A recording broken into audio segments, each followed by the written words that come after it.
안녕하십니까. 동네방네 신문 읽어주는 기자 방효정입니다. 내일 벌써 주말인데요. 주말이 되면 저는 참 고민이 되는 게 있습니다. 잠도 많이 자고 싶고, 여러 공부도 하고 싶고, 또 밀린 운동도 하고 싶고, 그런데요. 그러다가 하나만 할 때도 있고, 이 중 세 개를 정말 잘 해서, 균형을 잘 맞춰서 주말을 보낼 때도 있습니다. 이렇게 요즘엔 참 균형이란 말이 전 많이 눈에 들어옵니다. 일상적으로도 그렇고 사회적으로도 일과 가정의 균형, 일과 휴식의 균형 이런 단어 많이 들어보셨을 텐데요. 이 정부에서도 균형이란 단어를 내세운 게 있죠. 바로 국가의 균형을 맞추자. 즉 수도권으로 기울어진 많은 것들을 지방과 균형을 맞추자는 건데요. 그래서 오늘은 두 기사를 먼저 보여드리려고 합니다. 바로 국가균형발전 특별기획으로 준비된 기사인데요. 자, 이 국가균형발전, 이 이재명 대통령은 취임 초부터 수도권 중심의 일극체제를 타파하자고 말했습니다. 네, 이렇게 하기로 한 이유 좀 기사에 실렸는데, 자, 이 그래프를 좀 먼저 보도록 하겠습니다. 이 그래프를 보시면 한국 잠재 성장률 추이가 정말 가파르게 쭉 감소하고 있는 모습을 보실 수 있습니다. 이 10년도 채 되지 않아서 벌써 1% 넘게 떨어지는 모습을 보실 수 있는데요. 자, 이재명 대통령은 내년을 잠재 성장률의 반등 원년으로 제시했습니다. 이 기사에도 지금 나와 있는데요. 그런데 2040년이 되면 잠재 성장률이 0%대까지 떨어질 수 있다라는 경고가 나왔다고 합니다.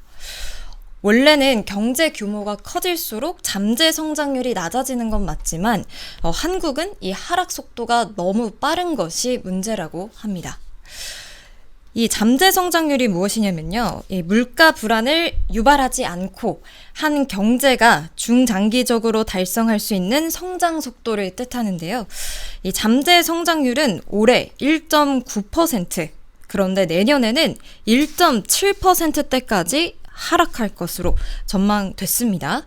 그리고 2023년 16위였던 순위는요. 41개국 중 24위까지 밀릴 예정이라고 합니다. 심지어 우리나라보다 경제 규모가 13배나 큰 이 미국보다도 더 낮을 것이라고 라고 하고요. 2027년에는 25위로 내려앉을 것이다 라고 OECD까지 이렇게 봤다고 합니다. 이 내년 이 대통령의 이 목표 달성에 가장 큰 걸림돌로 바로 수도권 쏠림 현상을 짚었습니다. 이 수도권 과밀 자체는 산업화 초기에는 집적의 경제라고 해서 생산성을 끌어올릴 수 있지만 성숙 단계에 접어든 우리나라는 지금 교통, 주거비, 환경 비용 부담을 키워서 효율성을 떨어뜨리고 잠재 성장률 역시 억누르고 있다고 합니다. 그래서 인적 자본이 축소되고 저출산 심화 동시에 지역 간 생산 격차를 확 늘려서 결과적으로도 출산 손실까지 이어진다고 합니다. 자, 출산 손실은 여기 나왔는데요. 지난 22년간 누적된 출산 손실 규모는 총 1,800여 명으로 이른다고 추산합니다. 이게 인구 밀도가 높을수록 경쟁에서 살아남기 위해서 출산을 또 늦추기 때문에 출산 손실, 이 인원이 늘어난다라고 보는 것이죠. 수도권에 점점 더 과밀이 될수록요. 자, 여기서 보면 한국은행도 경고를 했습니다. 이창용 한은 총재도요. 2040년에 0%대로 낮아지는 것은 이 급속한 저출생과 고령화, 그리고 노동 인구가 줄어드는 상황에서 이를 완충할 기업 투자와 생산성 혁신이 미진했기 때문이라고 합니다. 이렇게 수도권 과밀화 자체로 이제 인구 이동도 지역 간 격차가 이제 또 확대됐다라는 소식도 여기 나옵니다. 그래서 대한상공회의소에 따르면 2013년부터 2023년까지 10년간 수도권의 지역 내 총 생산은 39% 증가했지만 비수도권은 20.1% 늘어나는데 그쳤다고 합니다. 약 20% 정도 또 차이가 크게 나죠. 그래서 한은은 이 현 수준의 지역 불균형이 5년간 지속될 경우 동남권, 호남권, 대경권 인구가 4.7% 유출이 되고요. 또 유출되고 해당 지역의 지역 내 총 생산은 1.5% 감소할 것이라고 이야기를 했습니다. 그래서 전문가들이 계속해서 말하는 것, 또 이재명 대통령도 계속해서 말하는 게 수도권 집중 완화를 하자라고 하는 것이죠. 여기서 지금 일극체제라는 단어가 나오는데요. 이거는 다음 기사를 한번 같이 보시고 이어서 설명드리도록 하겠습니다. 자, 다음 두 번째 기사는 바로 이 기사입니다. 수도권 일극화를 끝낼 정책 대전환을 하자라고 이야기가 나오는데요. 이 그래프를 보시면 지금 수도권과 비수도권 인구 비중 추이 전망이 계속해서 큰 차이가 나고 있습니다. 2040년에도 큰 차이, 2050년에도 큰 차이가 나고 있죠. 전국 균형발전 불평등도 측정 결과도 계속해서 2018년까지 증가하다가 2021년에 좀 줄어들었는데 어쨌든 불평등도도 계속해서 증가하고 있다고 보고 있고 아파트 매매 가격 변동률 한번 보도록 하겠습니다. 자, 이 부분은 여기 기사 쪽에 나오는데 요즘 부동산 가격 참 이슈지 않습니까? 이 수도권의 과밀화가 부동산 가격 상승으로도 이어지면서 주거 불안을 초래하고 있죠. 그래서 이 부동산 시장에서도 수도권과 지방의 격차가 확연합니다. 이 동향을 좀 보면요. 올해 1월부터 지난달까지 서울 집값은 8.03% 상승한 반면 지방은 1%도 채 되지 않습니다. 0.98% 상승했다고 합니다. 이 전체적으로 2023년부터 2025년까지의 변화 그래프를 보면 더 그 차이가 점점 더 가파르게 달라지고 있다는 것도 보실 수 있겠죠. 네. 그래서 이 현상에 대해서 전문가들은 이 망국병으로 불리는 수도권 집중 현상이 지속되는 것은 정책의 미비함도 원인이지만 의사결정 구조를 비롯해 사회 전반의 기회가 수도권에 집중된 구조적 문제가 근본적인 요인이라고 지적합니다. 저번에 저희 동방신기에서 한번 소개해드린 기사에서 이 MZ들이 수도권 집중 현상이 높아지고 있다. 이렇게 얘기가 나옵니다. 그 이유가 수도권에 참 많은 기회들이 있죠. 예를 들어 뭐 일자리라든지 뭐 교육이라든지 뭐 다양한 인프라가 너무 잘 갖춰져 있다. 타 지역보다 조금은 더 잘 갖춰져 있다는 인식 속에서 여기에 지금 수도권에 사람들이 몰리고 있다라는 문제가 좀 근본적인 요인이다라고 지적을 하고 있는 것이네요. 그래서 전문가들은 또 이어서 보시겠습니다. 지난 십수년간 정부가 균형 발전을 강조해왔지만 정작 정책 우선순위에서는 뒤로 밀려 있었다며 이제 패러다임 전환이 필요하다고 제언했습니다. 그래서 이재명 대통령이 계속해서 내년 목표로 세울 정도로 강조하고 있는 것이죠. 자, 한국토지주택공사 토지주택연구원 또 보시면 히든 챔피언 해외 사례를 가져왔습니다. 지방기업의 성장과 지속적인 경영을 뒷받침할 수 있도록 정부가 적극적으로 지원하는 방향, 그래서 정부의 노력에 대해서 좀 필요성을 강조했습니다.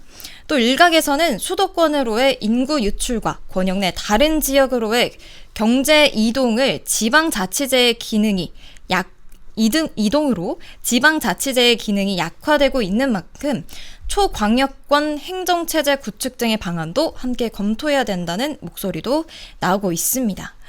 그래서 이 대한민국이라는 운동장을 넓게 쓰기 위해서는 이 서울만이 아닌 비수도권의 경제를 크게 넓혀야 된다라고 보고 있는 것이죠.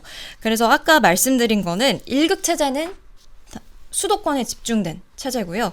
그래서 여기서 기사에는 나오지 않았지만 다극 체제로 나왔습니다. 근데 이건 이제 5극 3특 체제입니다.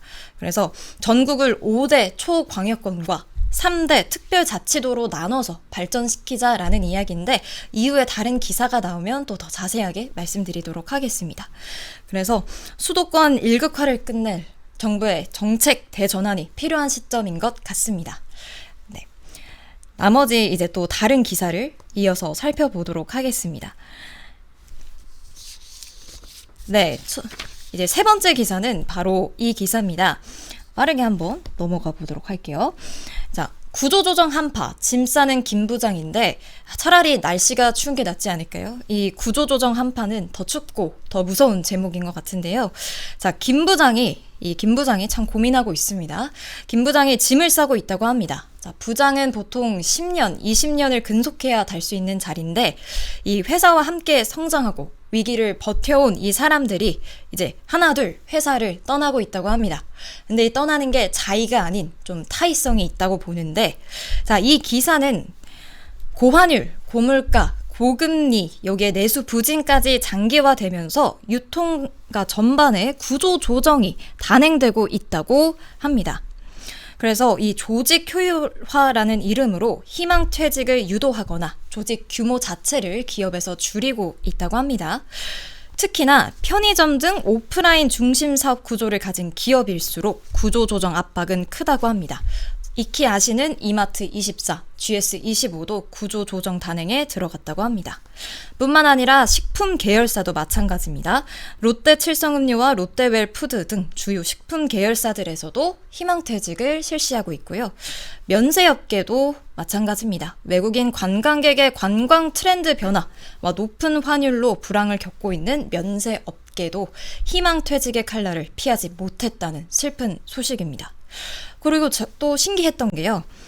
K뷰티 호황기에도 K뷰티 산업에서도 구조조정이 이어지고 있다고 합니다. 그래서 많이들 아시는 아모레 퍼시픽에서도 근속 15년 이상 또는 45세 이상 경력 입사자를 대상으로 희망퇴직 절차를 밟았다고 합니다. 이 잘 나간다고 알려진 업계에서조차 이제는 인건비를 줄여야 하는 상황으로 온 것 같습니다.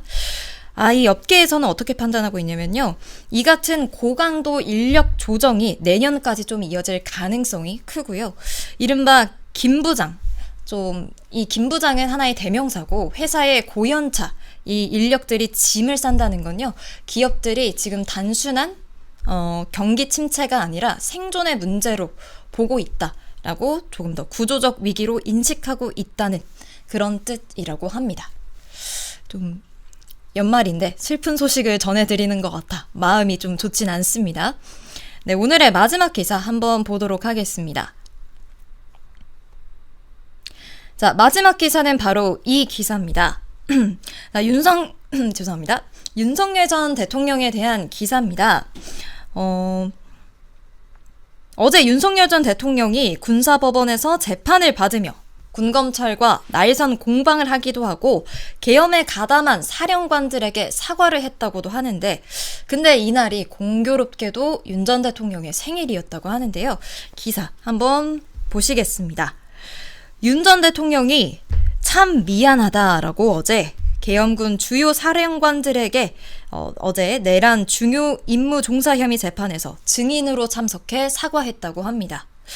피고인석에는 곽종근 전 특정사령관, 이진우 전 수방사령관 등 전 사령관들이 좀 자리에 있었다고 하네요. 자, 사과뿐만 아니라 윤 전 대통령은 하나의 불만을 드러내기도 했습니다. 어떤 불만이었냐면요. 최근 국방부가 인사조치를 단행했습니다. 근데 이에 대해 윤 전 대통령은 군이 쿠데타를 했다고 해서 군을 없앨 수는 없는 것 아니냐며 이걸 빌미로 국가의 핵심적인 기관들을 무력화해서는 안 된다라고 이야기를 하고 있습니다. 또 이렇게 불만을 드러내는 한편 또 신문 과정에서는 군 검찰과 날쌘 공방을 벌였습니다. 내가 우두머리로 기소된 사람이지 내란의 우두머리인가? 라고 답하기도 했다고 하고요. 또 과한 음주에 대한 질문에는 그런 식의 질문에는 답하지 않겠다고도 말하기도 했습니다. 참 공교롭게도 이 윤 전 대통령의 생일에 열린 재판이었다고 하는데 생일에 축하 대신 법정 공방과 사과가 오간 하루였던 것 같습니다. 네, 오늘 이렇게 4개의 기사 한번 다뤄봤습니다. 국가 균형 발전 기사, 그리고 기업들의 구조조정 단행, 또 윤 전 대통령의 재판과 관련된 기사였는데요. 오늘도 유익한 시작. 댓글 한번 읽어달라고. 네, 알겠습니다. 피디님 감사합니다. 네, 댓글 읽겠습니다. 그쵸? 네. 눈누님, 성장률을 올려야 국가 미래가 있죠. 맞습니다. 잠재 성장률 0%대 너무 충격입니다. 이 예상이 틀리길 바라며 저도 이 기사를 읽었는데요. 잠재 성장률 제발 올라가길 바랍니다. 효정 기자님 목소리가 귀에 쏙쏙 들어와요. 감사합니다. 제가 중간중간 목이 좀 갈라지기도 했는데 다음 주에는 좀 더 관리해서 오겠습니다. 출근할 때마다 이어폰 꽂고 귀로만 들어요. 얼굴은 왜 안 봐주시나요? 얼굴도 꼭 봐주세요. 제 얼굴 말고 이 기사도 제가 잘 체크를 하니까요. 귀로 들어주시는 것도 너무 감사하지만 이 기사도 한번 봐주시면 더 감사하겠습니다. 네, 수도권 집값 너무 비싸요. 그렇죠. 수도권 집값 8%대 상승했다니 점점 더 내 집 마련 좀 어려워지는 거 아닌가라는 생각도 들고요. 또 내란 우두머리, 그쵸, 기소됐다, 확정됐다, 이걸 가지고 윤 전 대통령이 군검찰에 좀 날새게 반응한 것 같은데 참 이거에 대한 결과는 곧 나오지 않을까 싶습니다. 네, 이렇게 댓글 많이 남겨주시면 너무너무 감사하겠고요. 오늘도 이렇게 잘 들어주셔서 감사합니다. 오늘도 좋은 하루 보내시고 주말도 잘 보내시기 바랍니다. 시청해주셔서 고맙습니다.